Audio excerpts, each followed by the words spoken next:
好，hello 啊，大家好啊，今日又嚟打麻雀啦。咁啊，今日就打呢個血戰嘅廣東血戰三番起壺嘅。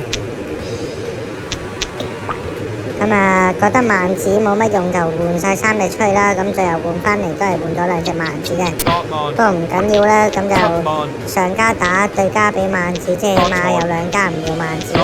咁我就 keep 住打出去啦，因為真係好少萬子。咁摸咗對1索，咁啊睇下有冇得做對壺嘅。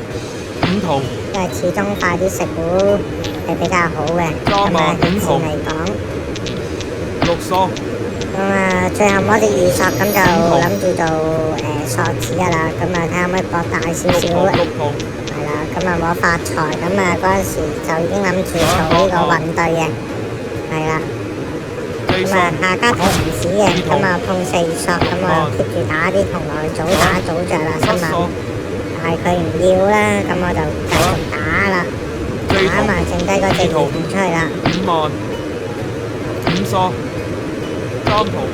跟住摸8索咧，就諗住扮下嘢做對壺嘅，因為上家做索子啊嘛，打隻8索出去。咁摸同之啊，快快脆脆抌出去啦。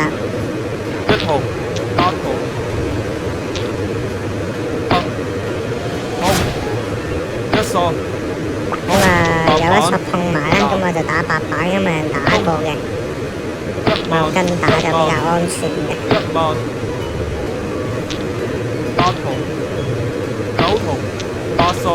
就摸8索咁啊，打出啦，繼續，因為佢碰唔到噶啦。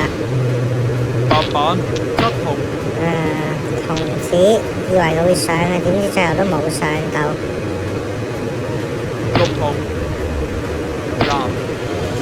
漫長嘅等待啦，等1碰1叫或者入隻都可以嘅。今日碰到發財，我就選擇打2索嘅，因為東出過，睇下冇人會打呢啲咁嘅牌啦。咁啊即刻打出嚟俾我食嘅，咁啊最後有7番袋袋嘅。